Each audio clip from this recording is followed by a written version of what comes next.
Hello दोस्तों, कैसे हैं आप। लवली सर की तरफ से आपको प्यारी सी गुड मॉर्निंग। तो स्टूडेंट्स, आज हमारे 400 प्लस सब्सक्राइबर हो गए हैं, यानी कि हमारी फैमिली अब 400 प्लस की हो गई है। इसके लिए आप सभी को बहुत बहुत बधाइयाँ। और उन सब्सक्राइबर्स को, मेरे स्टूडेंट्स को, मेरे दोस्तों को जिन्होंने हमारे चैनल को लाइक किया है, ठीक है, उनको बहुत बहुत धन्यवाद। जो हमारी वीडियोस को देखते हैं, अप्रिशिएट करते हैं, हमारे शॉर्ट्स को देखते हैं, तो जिनकी वजह से आज हमारी जो फैमिली है वो 400 प्लस हो गई है। जस्ट इन 50 डेज, 50 दिनों में ही हमने 400 प्लस का टारगेट जो है अचीव कर लिया है। और अगर आपकी मेहरबानी रही, आपका प्यार रहा, तो जल्द ही हम लोग क्या करेंगे कि 1000 की फैमिली को कंप्लीट करके चैनल को मोनेटाइज भी करवा लेंगे। तो स्टूडेंट, सबसे पहले या मेरे दोस्तों, सबसे पहले मैं आपको एक बार फिर से बता देना चाहता हूँ, I am not a professional YouTuber. मैं प्रोफेशनल यूट्यूबर नहीं हूँ। I am a teacher by profession. बच्चों को पढ़ाता हूँ और एज ए हॉबी, यानी कि शौक के तौर पर ही मैं ये वीडियोस को बनाता हूँ। और शौक के तौर पर ही मैंने ये चैनल को क्या किया है, बनाया है। इस चैनल में मैं क्या करता हूँ, बच्चों को एजुकेशन तो देता ही हूँ। यानी कि आप लोगों ने देखा होगा कि जो मेरी लॉन्ग वीडियोस रहती हैं, वो सारी की सारी वीडियोस जो हैं वो बच्चों के स्कूल के सिलेबस के ऊपर होती हैं, उन कॉम्पिटिटर्स के लिए होती हैं जो गवर्नमेंट एग्जाम की तैयारी कर रहे होते हैं। जनरल नॉलेज की क्लासेस होती हैं। हर एक मतलब ऐसी वीडियो जो बच्चों के लिए बेनिफिशियल हो, बढ़िया हो, ऐसी वीडियोस को हम लोग जो है वो अपलोड करते हैं। अलग अलग अपने जो हमारे ईष्ट हैं, शिव जी महाराज, महादेव, हनुमान जी, मतलब धार्मिक शॉर्ट्स हम लोग डालते हैं, ताकि हम लोग जो हैं पढ़ाई के साथ साथ अपनी संस्कृति, अपने जो गुरुधाम हैं, अपने जो मंदिर हैं, उनके साथ भी जुड़े। अलग अलग मंदिरों की, अलग अलग जो राज्य में स्थित हैं, उनकी शॉर्ट्स में अपलोड करता हूँ, ताकि हमारे जो दर्शक हैं, हमारे जो स्टूडेंट्स हैं, उनको पता लग सके कि कौन सा मंदिर या कौन सा गुरुधाम, कौन सा गुरुद्वारा जो है किस स्टेट में है, किस कंट्री में है। तो इस तरह से हमारा सिर्फ एक ही मकसद होता है, अपने स्टूडेंट्स को, अपने दोस्तों को, अपने दर्शकों को अपनी संस्कृति के साथ जोड़ना, अपने धर्म के साथ जोड़ना। तो यही सिर्फ एक छोटा सा मेरा मकसद था यूट्यूब चैनल को बनाने का। और as a hobby, as a शौक मैंने इसे जो शुरू किया था, लेकिन बड़ा अच्छा लगा जब मैंने थोड़े ही दिनों में इतना अच्छा रिस्पॉन्स मुझे मिला।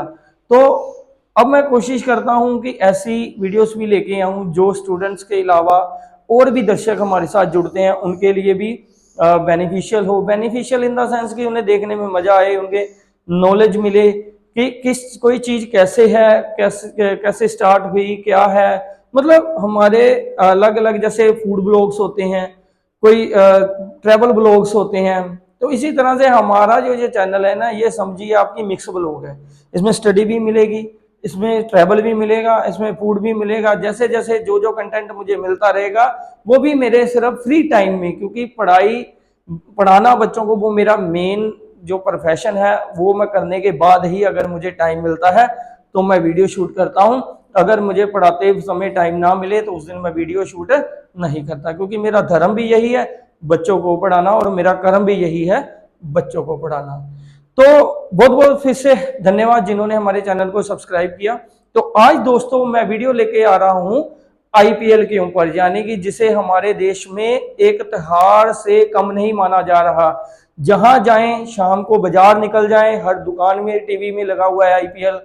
चौक में खड़े हो जाएं, सब लोग बातें कर रहे हैं आईपीएल। तो मैंने भी सोचा कि चलिए आईपीएल के ऊपर थोड़ी रिसर्च करके इसके ऊपर वीडियोस बनाते हैं कि अक्सर ये आईपीएल है क्या, कहां से स्टार्ट हुआ, क्या रेवेन्यू है, करोड़ों रुपए खर्चने के बाद किसी भी टीम ओनर को कहां से रेवेन्यू आता है। तो थोड़ी सी रिसर्च करने पे, थोड़ी सी स्टडी करने के बाद मैं छोटी सी आज की वीडियो लेकर आया हूं। तो जानते हैं आज फिर आईपीएल का सच क्या है। तो दोस्तों, सबसे पहले आपको मैं ये बता दूं कि ये जो आईपीएल का कंसेप्ट है, ये पहला कंसेप्ट नहीं था। यानी कि ये जो आईपीएल सोच रहे हो, ये यूनिक सोच नहीं थी। उससे पहले आईसीएल नाम की, ये देखिए आप, सबसे पहले आईसीसी मेन बोर्ड है, इंटरनेशनल क्रिकेट का ये काउंसिल होती है, बोर्ड है उनका। उसका आगे पार्ट होता है बीसीसीआई, जो भारत के अंदर क्रिकेट मोमेंट्स को, क्रिकेट मैच को, यानी कि क्रिकेट से रिलेटेड कोई भी अगर एक्टिविटीज होती है तो उस सब एक्टिविटी को क्या करता है, कंट्रोल करता है बीसीसीआई। तो मैंने आपको जैसे पहले बता दिया है कि आईपीएल यूनिक सोच नहीं था, आईपीएल से पहले था आईसीएल, इंडियन क्रिकेट लीग। ये जी एंटरटेनमेंट ने इसे शुरू किया था। ये क्या करता था कि शहर के अलग अलग शहरों के क्रिकेटर्स को उठाकर, यानी कि भारत के अलग अलग, क्योंकि हर जो हमारी स्टेट है उसमें कितने ही सारे डिस्ट्रिक्ट्स हैं और उन डिस्ट्रिक्ट में एक से ज़्यादा जो है स्टेडियम्स हैं जहां पर हम लोग अंडर 16 अंडर 14 की ट्रेनिंग करते हैं। वहां से क्या करता था, वो उन क्रिकेटर्स को उठाता था, उनके मैच करवाता था, ठीक है। और उसके बाद ये नाम पड़ा आईसीएल। लेकिन आपको बता दूं कि ये जो कंसेप्ट था आईसीएल का, इसे ललित मोदी जी जो उस समय बीसीसीआई के अध्यक्ष थे, उन्हें ये कंसेप्ट अच्छा नहीं लगा और उन्होंने इसे आईसीएल को मंजूरी नहीं दी, यानी कि उन्होंने इसे अप्रूव करने से मना कर दिया। उनका कहना था कि कोई भी प्राइवेट कोई भी एंटिटी जो है वो क्रिकेट बोर्ड के साथ, नियमों के साथ खिलवाड़ नहीं कर सकती। जो उनके राइट्स हैं बीसीसीआई के, उनके साथ छेड़छाड़ नहीं कर सकती। तो बीसीसीआई भी आपको बता देंगे, क्योंकि 90% लोग ये समझते हैं कि बीसीसीआई एक गवर्नमेंट एंटिटी है, लेकिन आपको बता दूं BCCI is just a private entity, जैसे हमारी आईसीएल है। तो आईसीएल को बीसीसीआई ने मंजूरी नहीं दी और उसके एक साल बाद यानी 2006 में आईसीएल जी एंटरटेनमेंट एक कंसेप्ट को लेके आया था, जिसे आईसीसी और बीसीसीआई के द्वारा मंजूरी नहीं दी गई। उसके बाद 2007 में ललित मोदी जी ने आईसीसी और बीसीसीआई दोनों, क्योंकि बीसीसीआई के तो वो खुद अध्यक्ष थे, तो आईसीसी से मिलके अलग बोर्ड, जैसे कोई इंग्लैंड बोर्ड है, वेस्ट इंडीज बोर्ड है, अलग अलग कंट्रीज के बोर्ड के साथ मीटिंग करके आईपीएल नाम का एक कंसेप्ट भारत में लॉन्च किया और अलग अलग देशों के प्लेयर्स को मिलाकर 10 से 11 टीमें बनाई, उनके मैच करवाए जा रहे हैं। और आज आप देख सकते हैं 2007 से शुरुआत हुई, पहला मैच 2008 में खेला गया था, 2007 में ये कंसेप्ट पूरा कंप्लीट हो गया। आज 2025 तक आईपीएल ने तरक्की ही की है, पीछे मुड़कर नहीं देखा। तो सबसे पहले जो ये स्टार्टिंग था, आईपीएल नहीं था, आईपीएल से पहले क्या था, आईसीएल था। ठीक है जी। अब बात करते हैं बीसीसीआई के ऊपर। बीसीसीआई है क्या? बीसीसीआई सिर्फ एक प्राइवेट एंटिटी है जो भारत में होने वाली किसी भी क्रिकेट मूवमेंट को क्या करती है, कंट्रोल करती है। ठीक है। और बीसीसीआई जो है वो हमेशा से, कई बार सरकार गवर्नमेंट के साथ इसका विवाद भी रहा है। ठीक है। अगर आप गूगल में या यूट्यूब पे सर्च करेंगे तो आपको मिल जाएगा कि बीसीसीआई का सरकार के साथ कई बार मनमुटाव भी हुआ है, कई बार इनका कॉन्फ्लिक्ट्स भी पैदा हो चुके हैं। तो बीसीसीआई एक just like a private entity under ICC. जैसे हमारे बैंक होते हैं, गवर्नमेंट बैंक में जैसे हमारे पंजाब नेशनल बैंक है, ठीक है, और कितने सारे पंजाब एंड सिंध बैंक है जी, कितने ही सरकारी बैंक है, लेकिन उनके साथ आपने कई बैंक ऐसे हैं जो प्राइवेट हैं, जैसे यस बैंक है, आईडीबीआई बैंक है, इंडोसिंड बैंक है, पता नहीं न जाने अभी ऐसे कितने प्राइवेट बैंक होंगे जिनके हमें नाम भी नहीं पता, एचडीएफसी है, आईसीआईसी है। ठीक है। तो जैसे ये सारे बैंक जो होते हैं ये आरबीआई के अंडर काम करते हैं, वैसे ही जितने भी कंट्री के बोर्ड होते हैं, जैसे भारत का बोर्ड है बीसीसीआई, तो ये आईसीसी के अंडर काम करता है। ठीक है। तो वहां से मान्यता मिलती है बीसीसीआई को। जिस दिन आईसीसी जो है, इंडियन क्रिकेट काउंसिल जो है, वो बीसीसीआई को मानने से मना कर देगी, उसको रिकॉग्नाइज करने से मना कर देगी, तो इसका कोई भी वैल्यू नहीं रहेगा, यानी बीसीसीआई पूरी तरह से खत्म हो जाएगी। चलिए आगे चलते हैं। फिर उसके बाद बात करते हैं रेवेन्यू कहां से आता है, क्यों आईपीएल जो था इतना विवादों के बाद शुरू करना पड़ा, क्यों ललित मोदी जी ने अपने आईपीएल के चक्कर में आईसीएल को खत्म कर दिया, उसके बारे में बात करते हैं। क्योंकि बिना वजह, बिना आग के कहीं धुआं तो उठता नहीं है। ठीक है। तो आइए बात करते हैं कि बीसीसीआई को क्यों आईपीएल स्टार्ट करना पड़ा। तो सबसे पहले बात करेंगे रेवेन्यू की, क्योंकि बीसीसीआई दुनिया का सबसे अमीर बोर्ड है, ये सब आप लोग जानते हैं। ठीक है जी। और वो रेवेन्यू आता कहां से है, तो सबसे पहले बात करते हैं कि बीसीसीआई को आईपीएल से रेवेन्यू कहां से आएगा।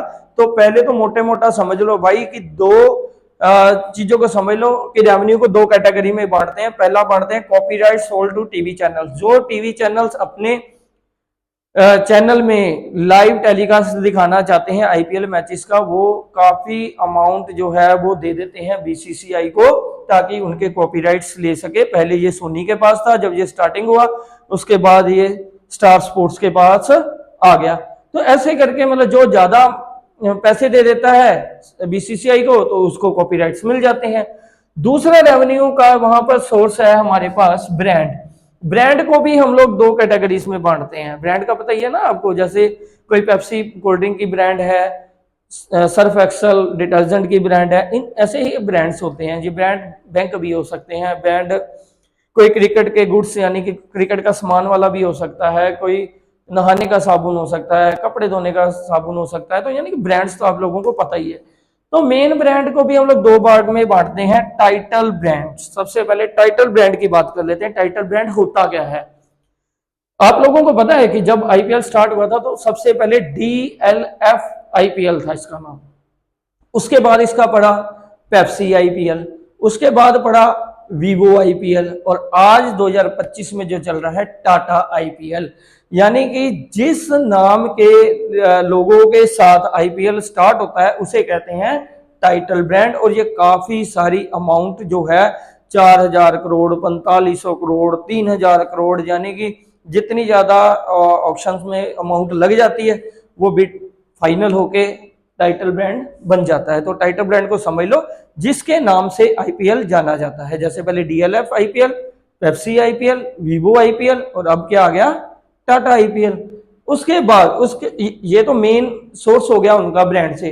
अब आप लोगों ने ये भी देखा होगा कि कंपनी ब्रांड्स, अब कंपनी के ब्रांड्स क्या होते हैं, कंपनी के ब्रांड मीने कितनी ही कंपनीज होती हैं जिन्होंने अपने बोर्ड्स लगाए रहते हैं स्टेडियम में, ठीक है, वीवो मोबाइल का, ओप्पो मोबाइल का, एप्पल का, ठीक है, पेप्सी का, मतलब लगते हैं ना बोर्ड, कितने फ्लेक्स बोर्ड लग जाते हैं, कितने ही लाइट बोर्ड लग जाते हैं। तो उनके पैसे भी किनको मिल जाते हैं, बीसीसीआई को चले जाते हैं। ठीक है, तो इस तरह से ये कंपनी और टाइटल ब्रांड से रेवेन्यू कमाते हैं। तो मेन रेवेन्यू टीवी चैनल और ये वाले आगे। उसके बाद आपको बता देना चाहता हूं कि जो टीवी ब्रांड कॉपीराइट लेने के लिए 4000 से 4500 करोड़ तक, ये सिर्फ एस्टीमेट बता रहा हूं भाई, ये पक्का नहीं है कि मतलब इतना ही दे रहे हैं, मैं अप्रोक्स बता रहा हूं कि जितना मुझे नेट से मिली जानकारी, जितना मैंने स्टडी किया तो उसमें यही लगा था कि 4 से 4000 करोड़ के बीच में देते हैं। तो कोई भी बिना वजह इतने पैसे तो देगा नहीं, तो उसको कहीं ना कहीं से भाई प्रॉफिट आएगा तभी तो वो देगा ना। तो वो प्रॉफिट आता कहाँ से है, आप लोग देखते हैं कि जैसे ही कोई ओवर खत्म होता है तो उसमें 1 या 2 एडवर्टाइजमेंट आती हैं, 2.5 मिनट का कोई ड्रिंक ब्रेक होता है तो एडवर्टाइज आती हैं। तो आप मान के चलिए कि वो जो एड्स आती हैं ना 10-15 सेकंड की, 20 सेकंड की, वो लार्ज अमाउंट देती हैं कॉपीराइट्स वाले टीवी चैनल्स को जो आईपीएल को लाइव दिखा रहे हैं। तो उनसे वो कमाते हैं पैसा, ठीक है। और ये समझिए कि उनके लिए ये 4000-4500 करोड़ देना कोई बड़ी बात नहीं है, वो 7-8 करोड़ 7-8 हजार करोड़ उससे कमा भी लेते हैं, ठीक है। तो उसके बाद फिर बात करते हैं आईपीएल स्टार्ट होता है जब। तो आईपीएल स्टार्ट होने के लिए टीम ओनर्स होते हैं जो ऑक्शंस में क्या करते हैं, टीवी जो प्लेयर्स हैं उनको खरीदते हैं। तो दोस्तों फिर वो क्या करते हैं, जो ओनर्स होते हैं टीवी, जो टीम्स के ओनर होते हैं, जैसे आपने पता है कि रिलायंस वाले जो अंबानी जी हैं उन्होंने मुंबई इंडियंस को खरीदा है, ठीक है, ऐसे गोयनका जी ने एलएसके को। तो ऐसे टीवी जो टीम ओनर्स होते हैं वो क्या करते हैं, इतनी लमसम 27 करोड़ का एक प्लेयर खरीदते हैं। तो वो रेवेन्यू कहाँ से लेंगे, तो उनका रेवेन्यू आपको पहले बता देता हूँ। जो बीसीसीआई को टोटल रेवेन्यू कलेक्ट होता है ना, चाहे वो कॉपीराइट से आए चाहे वो ब्रांड से आए, तो उसका वो 50% जो है ना वो टीम्स के ऊपर स्पेंड करते हैं, उनके खर्चों के ऊपर, उनके रहने के ऊपर, खाने के ऊपर, ठीक है। 50% रेवेन्यू जो बीसीसीआई को कलेक्ट होता है वो रेवेन्यू का 50% टीम्स के ऊपर खर्च किया जाता है, ठीक है। तो वो भी एक रेवेन्यू सोर्स हो जाता है टीम ओनर्स के लिए। उसके बाद आप लोगों ने देखा होगा कि कोई भी एक टीम है तो उसकी जर्सी से लेके उसके हेलमेट तक 8 से 10 लोगो लगे रहते हैं, ठीक है, ब्रांड्स के। तो वो ब्रांड से भी वो पैसा कलेक्ट करते हैं। उसके बाद जितनी टिकट सोल्ड आउट होती हैं उसका भी पैसा मिल जाता है। उसका 80% जो होते हैं वो टीम ओनर्स रख लेते हैं, 20% जो होता है लोकल अथॉरिटी होती है, जिस जहाँ स्टेडियम पे वो मैच हो रहा होता है, तो उसका 20% उस स्टेडियम को दे दिया जाता है उसके मेंटेनेंस के लिए। अब उसके बाद बात करते हैं उसके अलावा भी जितने आपकी कोई जर्सी लोगो लगी हुई, जैसे मान के चलिए कि चेन्नई सुपर किंग है, उसकी जर्सीज आप ले रहे हो, बैट ले रहे हो, की चेन ले रहे हो, हेलमेट्स ले रहे हो, कोई भी ब्रांड का कोई भी टीम का लोगो लगा हुआ आइटम अगर लेते हो तो उसकी जो कमाई है वो भी सीधे सीधे किसको जाती है, टीम ओनर्स को जाती है। और 20 करोड़ तो टीम जो जीतेगी उसको तो वो मिलेगा ही मिलेगा, ठीक है। तो अभी 20 करोड़ टीम को मिलना, उससे ज्यादा तो वो खर्च कर चुके होते हैं। तो वो एक सिर्फ नाम का ही बताया जाता है कि भाई इतना वो पैसा जीत रहे हैं, उनके उनसे कहीं ज्यादा तो वो पैसा खर्च कर चुके होते हैं, ठीक है। तो कमाई का असल फंडा जो है रेवेन्यू का, वो तो जैसे मैंने बताया वो चल रहा है। टीम का जो विनिंग प्राइस है वो तो कुछ नहीं है, ठीक है। तो असली जो रेवेन्यू आ रहा है वो इन तरीके से आ रहा है। तो ये है आईसीसी की, बीसीसीआई की और आईपीएल की सच्चाई, ठीक है जी। उसके बाद अब ये जब शुरू हुआ था तो इसका मेन मोटिव उन्होंने दिया था कि आईपीएल हम स्टार्ट करने जा रहे हैं कि हर देश के कोने कोने से हम लोग क्या करेंगे कि प्लेयर्स को उठाकर लाएंगे, जिनमें स्किल्स होंगी वो आगे बढ़ेंगे। यानी नया टैलेंट खोजने के लिए हम लोग वहां से निकले थे। लेकिन कर क्या रहे हैं, आज वो हर घर से टैलेंटेड प्लेयर तो निकल ही रहा, लेकिन एक गैम्बलर जरूर निकल रहा है। Gambler in the sense, TV पर एड क्या चल रही है, ड्रीम 11 पे बनाओ, सर्कल में बनाओ, विजन 11 पे बना लो, मतलब कितनी सारी बैटिंग एप्स आती हैं, हॉजर्ड पे बना लो, ये टीम बनाओ, विन करो। अरे भाई, जो रेवेन्यू कमाने वाले हैं उनका रेवेन्यू आपको मैंने बता दिया है, और आप अपना रेवेन्यू ना खराब करें, क्योंकि खेल को सिर्फ खेल ही रहने दें। है तो अक्सर ये जुआ ही ना। अब वो टीवी पे आपको पता है कि अगर आप वैसे गैम्बलिंग करोगे ना तो आपको गैम्बलिंग एक्ट के अंडर जो है अरेस्ट किया जा सकता है। लेकिन आप टीवी पे देखते हो ये माई सर्कल, ड्रीम 11 और बैटिंग ऐप्स है, आराम से चल रही हैं। वो क्यों चल रही हैं पता है? अब जुआ तो जुआ ही है ना। अब कोई आम आदमी, लोकल आदमी जुआ खेलेगा, उसको गैम्बलिंग एक्ट में अंदर कर देंगे, और जो विजन 11 जैसी ऐप पे बैटिंग करेगा उसको वाह वाह करेंगे। क्यों भाई? वो इसलिए क्योंकि वो 30% टैक्स दे रहे हैं गवर्नमेंट को। यानी कि गवर्नमेंट को कुछ पैसा देने के बाद जुए जैसी गंदगी जो होती है वो सोने जैसी चमक जाएगी। तो इन चीजों से दूर रहें, गेम को गेम रहने दें, खेलों को खेलों के तरीके से ही देखा जाना चाहिए, ठीक है। देखता हूं, मैं भी देखता हूं। आईपीएल का पहले शौक नहीं था, लेकिन अब मैं देखता हूं, बड़े इंटरेस्टिंग वे से देखता हूं। मेरा बेटा भी देखता है, तो वो भी क्या करता है, कई बार दिखाएगा, पापा देखो ये मेरा जोकर आ गया, ये मेरा देखो हैकर आ गया, ये आज ये टीम को जिताने वाला है। मैं बोल रहा हूँ भाई तू कहाँ से देख रहा है? बोला सर पापा यूट्यूब से देख रहा हूँ। अब यूट्यूब में देखिए बच्चे क्या सीख रहे हैं क्या नहीं सीख रहे हैं, इसके ऊपर भी ध्यान रखें। तो इन ऐप से दूर रहें। अच्छी बात है, टैलेंट निकल के आ रहा है, नए नए युवा आ रहे हैं, सूर्यवंशी जैसे निकल रहे हैं, जायसवाल जैसे निकल रहे हैं। तो ये अच्छी बात है, क्योंकि हमारे देश के क्रिकेटर्स उभर कर आ रहे हैं, उन्हें खेलने का मौका मिल रहा है। लेकिन खेल को, फिर से वही कहना चाहता हूं, खेल को सिर्फ खेल की भावना से ही देखा जाए। तो ये तो थी एक छोटी सी वीडियो जो आईपीएल के ऊपर थी। आई होप आपको अच्छी लगी होगी।